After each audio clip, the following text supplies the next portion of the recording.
Hey everyone, Sam Witherby back again, sales manager, recruiting coordinator with the Lincoln Select team here at Nebraska Realty.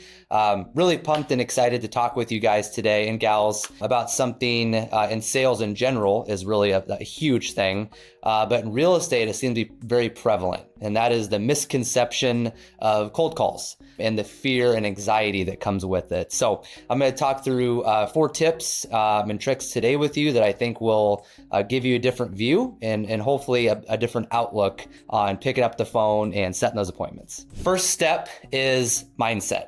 Mindset is with anything. I think you've heard me talk about this ad nauseum in some of my previous videos. Mindset in life, especially in sales, is really everything. It's the key and the ignition that you got to put in to start the engine. If you have the wrong mindset when you get ready to go onto a phone or a phone call, reach out to someone, people are going to feel it. It's going to be a very bad call session. You're not going to get a lot of accomplished. It's almost going to be that wasted time during your day. So mindset is number one. It's huge. It's key. You got to go in with an outlook that I'm going to set an appointment and I'm going to keep calling until I set one appointment before my day is done. So make sure you're coming in with a positive mindset, a focused mindset, and really an intentional mindset. So that is number one. Number two, energy.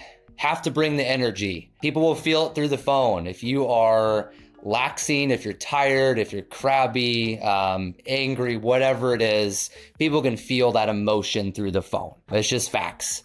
I always tell our agents, and something that I've done in the past is stand up.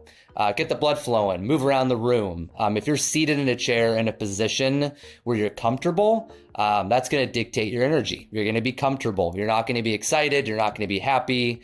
You're not smiling through the phone. It sounds funny, but when you smile through the phone, people can feel it. They can feel the energy. They can feel the excitement. So make sure you have a space where you can get up, walk around, have some music playing in the background, something to keep the juices flowing. I know one thing when I first started out in sales, when I had my call days, I would put on my favorite jersey, whether it was Michael Jordan or Kobe Bryant or Ben Roethlisberger, whatever it may be. I tried to get into an alter ego. I tried to get into a different person, a different mindset, and make sure that I knew and that everyone else knew that I was focused on making good quality calls that day.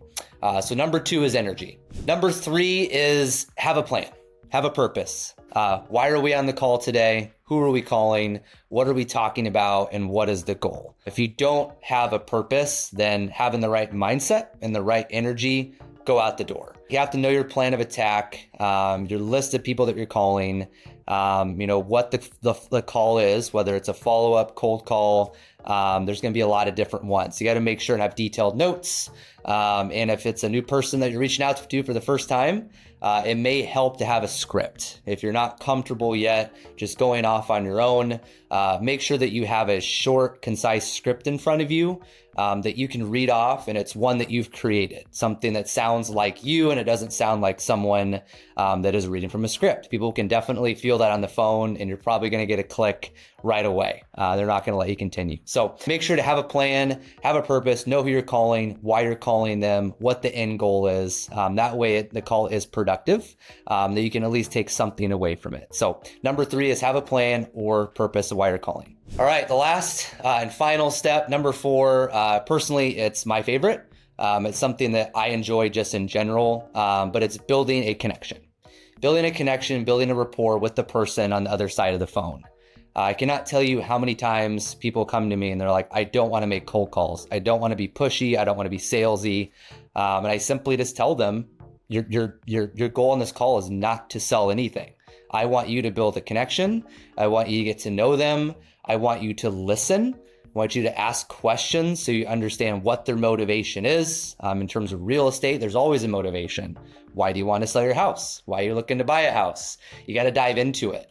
But in order to get to that motivation and get them to trust you, you have to build connection. Very basic things, right? Like talk about the weather, talk about Husker football, talk about upcoming holidays, kids. If you can find something where you can find common ground, people appreciate that. And people also appreciate folks that listen, right? Sit back, don't talk, ask questions and let them talk to you.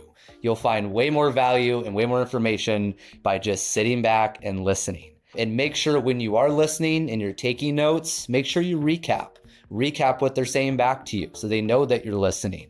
And then ask that next question, right? What you recap and what you play back in your head will allow you to ask that next question. It'll keep the flow of the call going, and it'll keep you on track instead of getting to that point where you run out of asking questions and then there's that awkward pause and then things tend to just fall apart. So this is my personal favorite, but build a connection, build rapport. It should never be a sales call. It should be about getting to know someone on the other side of the phone, building that connection and making sure that they can trust you. And then once they can trust you and you have that rapport, then you can talk more sales and kind of those next steps. So remember, number 1, mindset. Number 2, energy. Number 3, have a plan or a purpose. And then number 4, build a relationship, build a connection. If you can do those 4 things, it's not cold calls. It's just picking up the phone and talking to another human being. Really appreciate everyone tuning in today. Again, I hope this was valuable. You found value in this. If you'd like to talk more and build a connection with me, I'd love to have a phone call with you or set up a time to visit. We can certainly chat through. So thank you and have a great day. Hey, thanks so much for checking out our video and watching till the end. If you're looking for more content about real estate, just simply subscribe over here to the right. And if you want more information on what your home is worth, check out sellyourhomelincoln.com to get an evaluation done, and one of our listing specialists will reach out to you to help you determine that final price. Thanks again.